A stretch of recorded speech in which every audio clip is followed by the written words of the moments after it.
Well, day to day, as the organizer of the World Cyber Games USA, we oversee everything from our online tournaments to our events, to our web presence, to our media operations and media partnerships, sponsorships. You know, work on a lot of different things. We've got a big organization with a lot of arms and legs. And you have a focus on the American markets. Tell me a little bit about that and what that means. Well, the World Cyber Games USA campaign, or championship, of which this is the national final, obviously the United States is the biggest country in the world when it comes to media and entertainment. So it's obviously a major focus for us. Our partnership with Samsung Electronics mandates that as well. You know, the World Cyber Games USA is one of our, you know, kind of jewels in the crown of the World Cyber Games. We're in 74 countries. And in 73 of them, we are the dominant organization.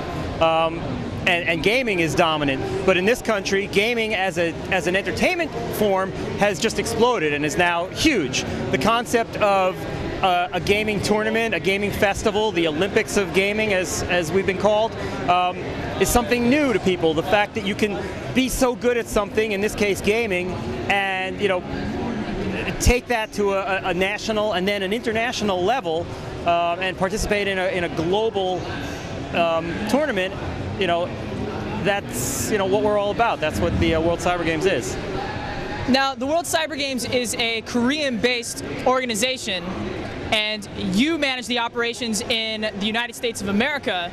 What kind of position does that put you in when cultures collide, or what kind of sacrifices have you had to make to sort of make sure that the ideals of both countries still work? Well, you know, that's kind of what the World Cyber Games is all about. It's kind of bridging those cultural and socio-economic and geopolitical divides. You know, probably the biggest sacrifice is sleep for me personally, because Korea is, you know, 12 hours away. So my management, my colleagues, you know, are 12 or 13 hours away, depending on daylight savings time. So that, you know, makes for an interesting dynamic. But in reality, you know, the biggest thing is, you know, gaming in Korea is part of the culture, part of the mainstream. Everybody's wired. You know, the pro gaming leagues there are, you know, the biggest competitive leagues there. They're bigger than traditional sports like basketball and baseball and soccer and all that. So here, you know, in the U.S., as I said, we've got more entertainment choices than anyone, more fledgling sports leagues, more things like that. So I'm not just competing, you know, with gamers taking the time to play games versus watch them or participate in a competition. I'm competing against all the different entertainment choices that a young adult in the United States might have. So what we're trying to do is bring a brand out there that is much more accessible. We have a really broad range of games, you know, from really core titles for the core guys like Counter-Strike or Starcraft, to really mainstream accessible titles like Guitar Hero or Halo, where you know, you can really get involved. Or the Samsung Mobile Challenge is enabling, you know, people to play on cell phones. So the ability to, you know, kind of be really broad is, you know, one of the things that we're all about, and to really be accessible. So you mentioned some of the game choices, but what other fundamental differences have you had to sort of take charge of, knowing that the USA market is not as developed as the Korean market? What are you approaching it from an entertainment aspect instead of maybe a traditional sports aspect like it would have been presented in Korea? What kind of compensation are you doing for that? It's a little of both. I mean, I think for us, what's important is, you know, kind of establishing this community and establishing, you know, this, you know, you want to establish the concept of esports, which is that, you know, whether it's basketball or swimming or whatever, or in this case gaming, you can get excited about a competition where you're seeing the best in the world at something compete, and something's on the line, whether it's a gold medal or it's cash or it's a spot on Team USA, whatever that is. You know, you can tell a compelling story. I mean, poker proved that. I mean, you can tell a compelling story. But what we're also really about is, like I said, that accessibility. We're trying to find more touch points. I mean, obviously, you know, youth culture. There's surveys and reports that have come out recently saying, you know, from 7 to 27-year-olds, it's something like 97% of them are gamers of some kind or another, which means either they're playing on a console, or they're playing on their iPod, or they're playing on their, you know, on their phone, or they're playing online. You know, so whatever it is, we want to kind of tap into all those different touch points and, you know, build awareness that you can join this global community of gaming. And, you know, just like in the Olympics where, you know, you're there for 2 weeks in the Olympics, at our grand final you're there for a week, but, you know, you're a competitor for maybe a half an hour one day, but you're a global citizen, you know, you're part of this global village all year round, and you're part of this really tight-knit community of gamers and players that you've played with online all year, and you're coming together in person for the first time, and that's really powerful stuff. That's really kind of the World Cyber Games spirit. That's that beyond the game spirit. So yeah, the tournament and the competition is kind of what brings them together, but it's the community that keeps it together and keeps us going, you know, perennially and on and on and on, and, you know, gives us that, you know, sort of prestige position that we've enjoyed. And that's sort of a position that's unique to the WCG, but the WCG has competitors. In Korea, we've seen huge successes in Star League and Pro League and the NBC game, but that model hasn't been transferred over.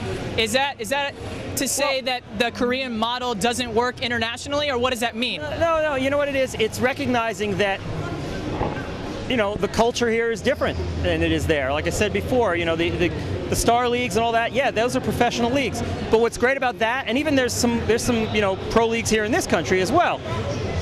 All around the world, all those pros, just like in the Olympics, just like, you know, the Dream Team or the Redeem Team, or Andre Agassi or any of these guys, these top athletes, professional athletes, want to go to the Olympics. We get the top competitors from the other leagues. So we're kind of over all of them in that sense, and that we're all about getting the best, but we're also about open competition. You know, anyone can sign up for the World Cyber Games, and, you know, quite frankly, if it wasn't for the World Cyber Games, a lot of these other leagues wouldn't exist.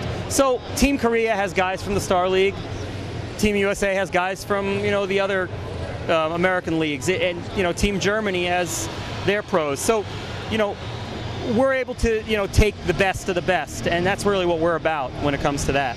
Now, you mentioned the best of the best, but my question to you is, in the WCG, we've seen a lot of turnover when it comes to game titles, different titles, new titles coming in.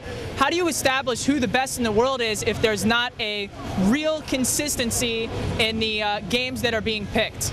Well, you know what, I would disagree with you on that, and that there is some consistency. There are certain games that have come back year after year after year, or, you know, they may get upgraded. You know, you go from PGR 3 to PGR 4, for example, this year.